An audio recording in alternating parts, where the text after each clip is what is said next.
So there are unborn gods in our life. We are living the hour before these gods awake in us. It is the darkness of the night in which we are living. There are no stars in the night, and all that is governed in us is by the elements of the subconscious. The lower nature is a reservoir from which all things spring up and govern our present acts. But between these gods and we human, there are the demons. They bring things of gods to us. They take our things to the gods. And therefore, there is a hope. There is a future for us. And it is that future which has to open out in our life. But of that future, only a very little of it we can see, we can glimpse, we can have some idea. There is a vast subconscious below. There is a greater subconscious, the subliminal above, and we are not aware of these regions which constantly influence our life, our activities, our thoughts, our feelings, our perceptions, our emotions, all our movements. That constantly goes on in us. Yet there is a hope, there is a possibility, there is something in the very mechanism of things that things had to move forward. They had to go forward.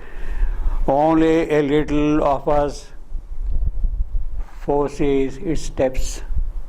Only a little has will and purposed peace. A vast subliminal is man's measureless part.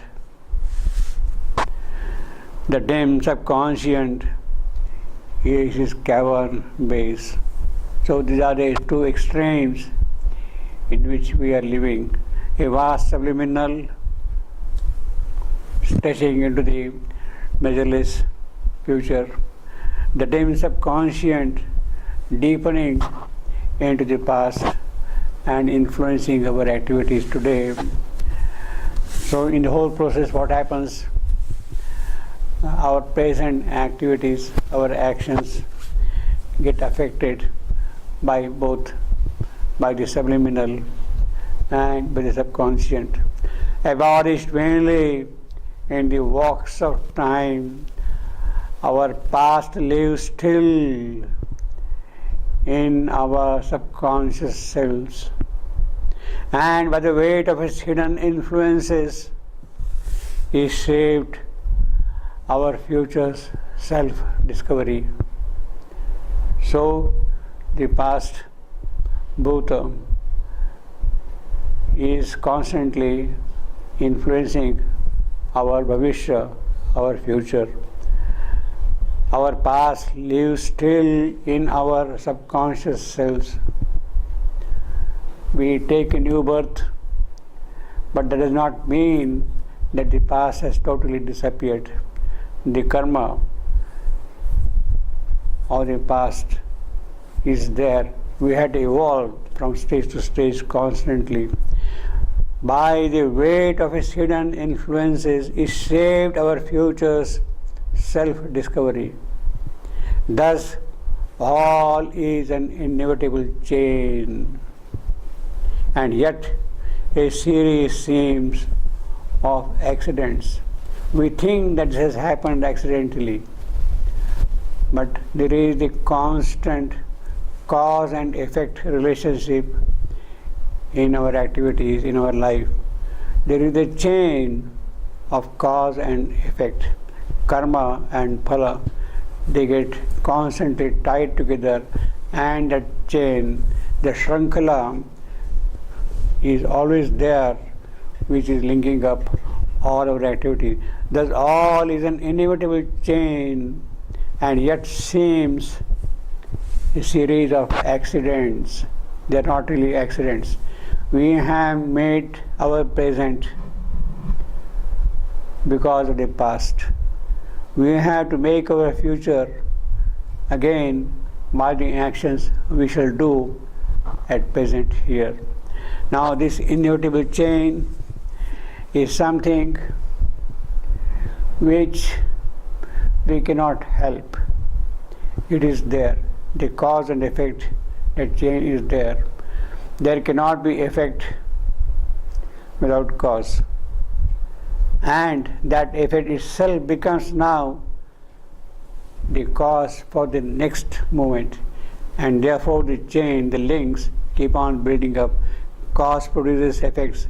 Effects produce causes. And that way constantly the chain keeps on lengthening, as if things are entirely beyond our control and we are helpless. Now, this principle of causality, or something which we are doing is going to produce effects, is a fundamental principle in all actions of nature. It is prevalent everywhere. We can't help it. Karma is already there, and the whole effort lies how to overcome this karma, how to remove the bad fruits of this karma is our present endeavor. Now this theory of karma is essentially the one which has come from Buddhism. It is the Buddhism's idea of actions being governed by karma. It is not so much there in the ancient traditions of the Vedas or the Upanishads. Even our Itihasas, Ramayana, Mahabharata, they do not speak in that sense, karma. It is basically something which has come from Buddhism. The Gita does speak of karma, but then it also tells you do your job and leave the fruit of the job to me. I will take care of everything. It does not add up to your karmas when you do that. See? So that is the redemption already offered by the Gita. You have to do your activities. You cannot escape your actions, but leave the fruits of your actions to me. I will take care of everything. Now, behind this cause and effect, there has to be some first cause to initiate the whole process of activity in us. What we are doing today is a result of something which has been done already by us. But behind all these, there has to be the first cause. Now, there have been debates about the nature of first cause in philosophies. Particularly, the Western mind is puzzled about the first cause of things. They think of, according to the theologian, God as the uncaused cause of things. He doesn't need any cause. He exists. He is there, and everything comes out because of God. Well, that is a great consolation. But then there is a question which is very aptly put by Savitri's mother. She is asking to Narad, "Look, my young daughter, full of virtue, beauty, joy, happiness, everything is there, wisdom is there, radiant and all that thing. And you are telling me that her lover she has chosen is going to die 1 year after the marriage." She is challenging Narad, "Is this your God who has created this law?" So is that thing, when you say God is the uncaused cause, is this your God who has created sin, who has created falsehood, who has created evil, who has created suffering, pain, misery, death? Is this your God? Is he the uncaused cause of all these things? Now, many things are missed in that formulation. It is good consolation. Yes, God is there. Even, in fact, most of the Western religions think that way. Even Mohammedanism, Islam, speaks of that Allah. He is everything. He has created all these things, you see. He is this creation, this havoc which is being created around. Is he the cause of that? Now, the role of, without going to more details, the role of what the Indian metaphysics says of Prakriti is missed. That he has created, so to say, nature and left everything to her to work out things. So he stands away from all these things, and it is Prakriti who has to work out certain things in this creation. It is that chain, that link, that idea, that concept, in fact, rather, that reality of the creation is not present in those traditions, you see.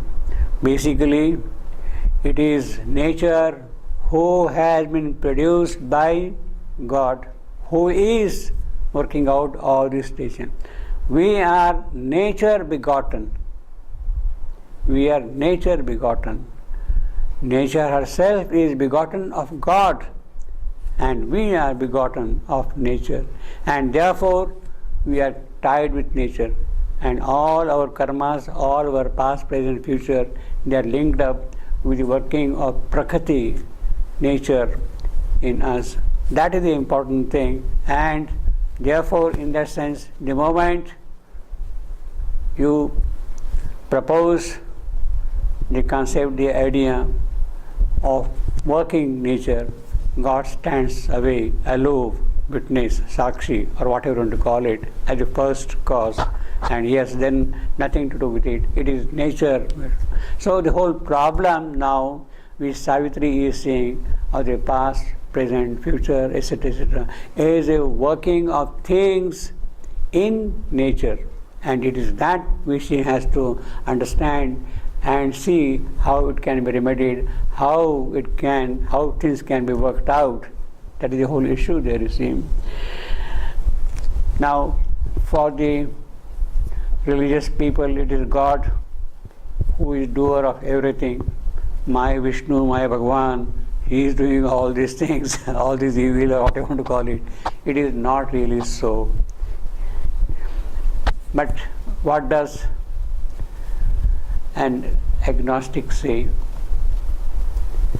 a scientist say, a materialist say?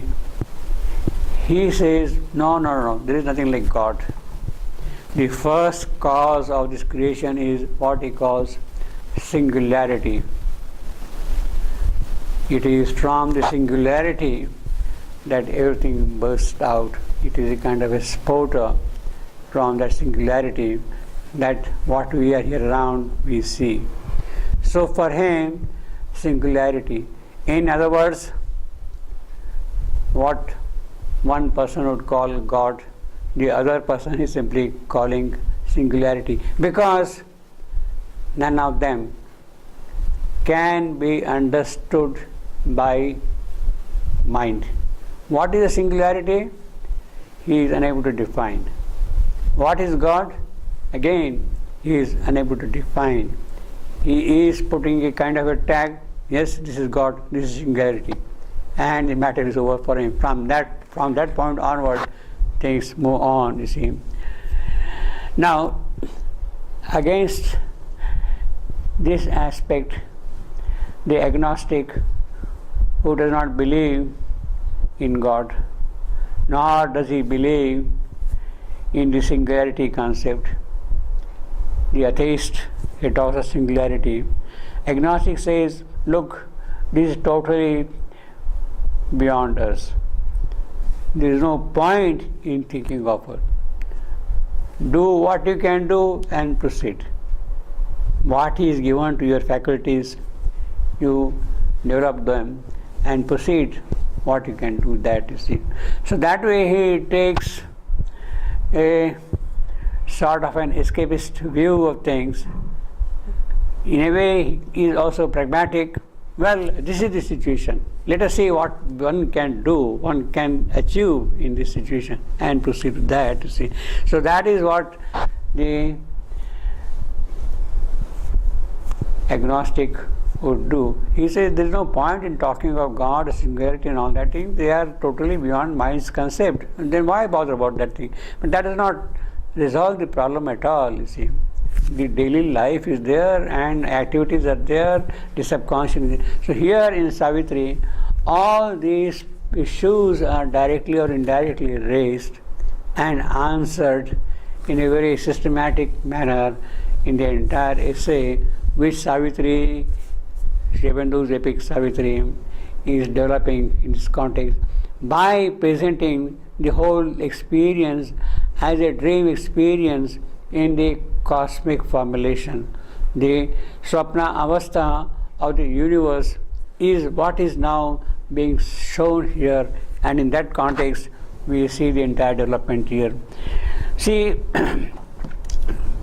about this thing, inevitable change is a very important phrase, and it is a very loaded phrase in the sense that metaphysically a lot of things are already put in one single phrase without expanding in the form of an essay, which would take inevitable change.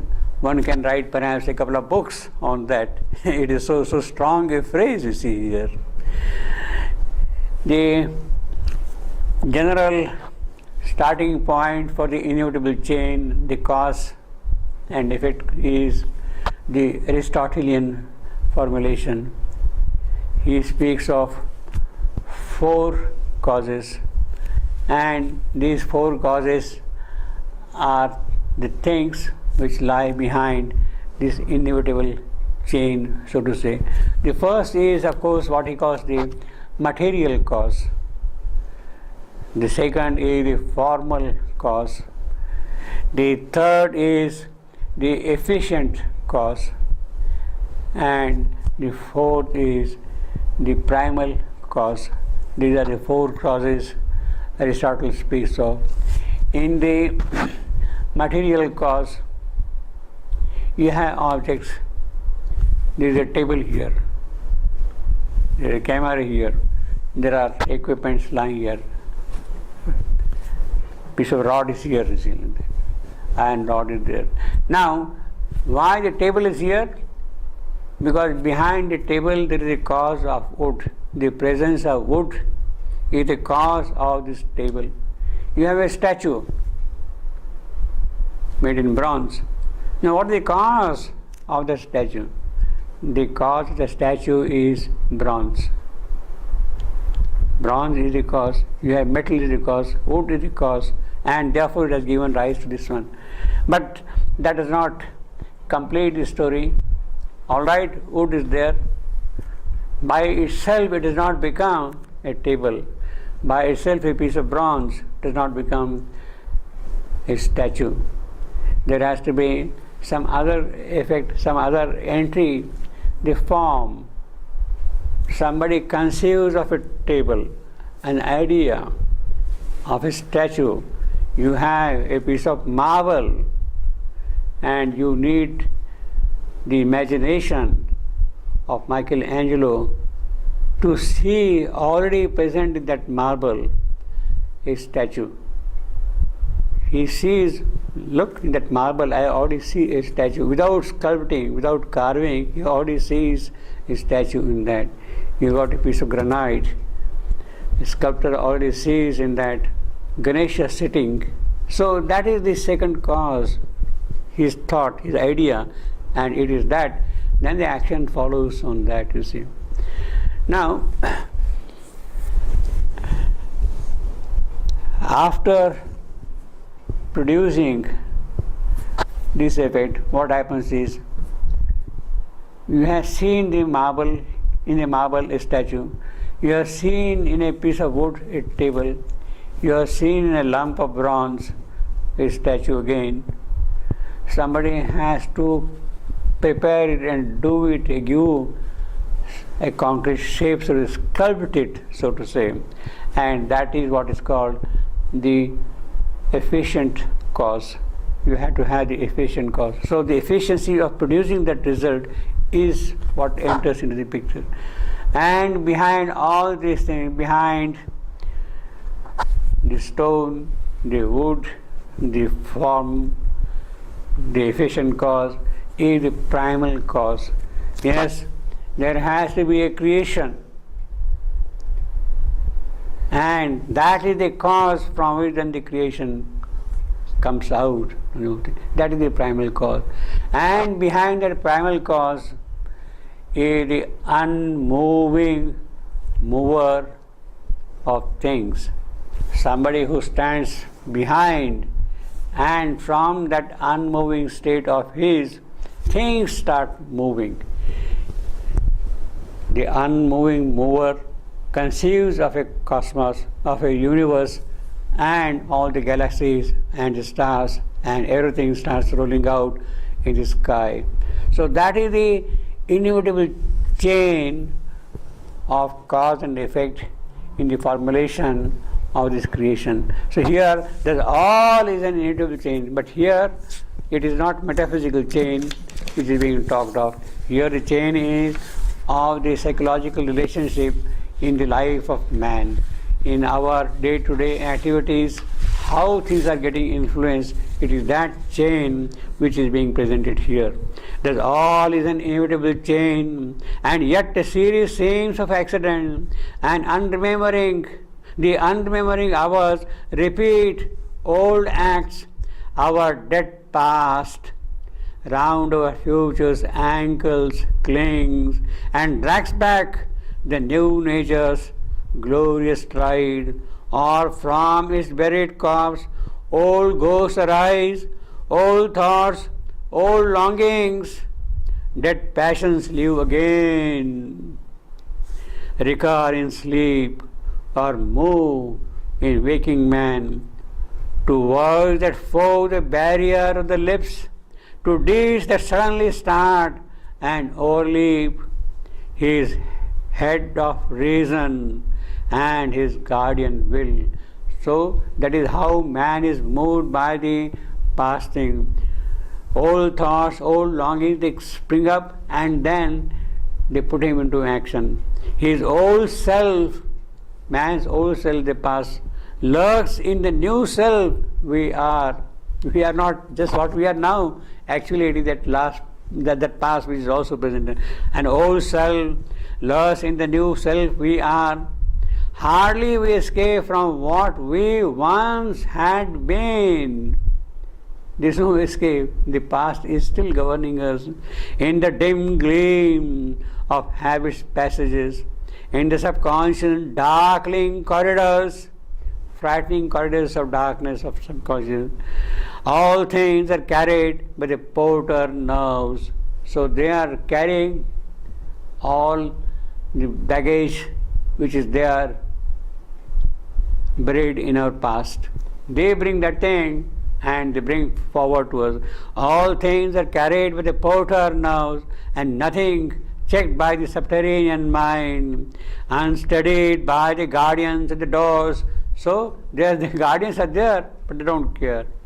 They let it go straight away, you see. All they pass is a very vivid description of this thing.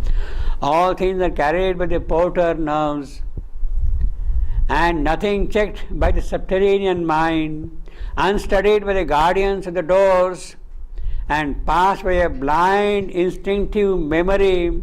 The old gang dismissed. Old cancelled passports, sir. The passport is cancelled, but it is being utilized, but nobody studies it. Nobody checks it properly at all. That is how all these past things come up and influence us, you see. The old gang displays, all the criminal records are there. Well, forget about them. Let them come up, you see. The old gang dismissed, old cancelled passports, nothing is wholly dead that once had lived. So that persists. Now what is the way out for that? Well, it is happening. We can't help it. Let us read on further. We'll see. In dim tunnels of the world's being and in ours, the old rejected nature still survives. The corpses of his slain thoughts raise their heads. We are slain, there are dead bodies lying there, but they suddenly raise their heads. The past has sprung up again, alive, and visit minds nocturnal walks in sleep. They come and invade our dreams, our night walks and all that. Its stifled impulses breathe and move and rise. All keeps a phantom immortality. So they keep on coming, they are permanently there as if they are immortal. Irresistible nature's sequences. That chain is there, you can't stop it, it is there all along. The seeds of sins announced. We have thrown away the seeds of sin. Lust, greed, whatever is there, jealousy, we have thrown away. But again, they spring up and strike roots. The seeds of sins announced sprout from hid soil. The evil cast from our hearts once more we face. Our dead selves come to slay our living soul. See, that is the pity. We think that we have slain them, they are no more there, they don't exist. But they come to slay our living soul now, they passed. Our dead selves come to slay our living soul. A portion of us lives in present time. Only a small bit lives in our present time. The rest is governed by the past. A secret mass in dim inconscience gropes out of the inconscient and subliminal arisen. We live in mind's uncertain light. We are mental beings. There is subconscious, there is subliminal, and in the midst of this, we live only with a dim light of mind. We live in mind's uncertain light and strive to know and master a dubious world. We think that we are masters of creation, this nature, but we are still striving. We strive to know and master a dubious world whose purpose and meaning are hidden from our sight. Above us dwells the superconscient God, hidden in the mystery of His own light. Above is the superconscient God, hidden in the mystery of His own light. Around us is a vast of ignorance, lit by the uncertain ray of human mind. Below us sleeps the inconscient, dark and mute. So above is the superconscient God. Within us, the mystery of, and around us is a vast ignorance. This is what we know. Below us sleeps the inconscient. So this is what we are at the moment. This is the picture Savitri is seeing in a dream state. Above was dwells the superconscient God, hidden in the mystery of his own light. Around us is a vast of ignorance, lit by the uncertain ray of human mind. Below us sleeps the inconscient, dark and mute. This is a very frightening kind of a picture, as if there is no hope at all for us. But the yogi who has seen everything, he tells us, but this is only matter's first self-view. This is not all. Don't get frightened. Don't halt there. This is only the first view. There are prospects ahead of you, and you have to prepare yourself to receive those prospects, to work upon those possibilities which are existing in you.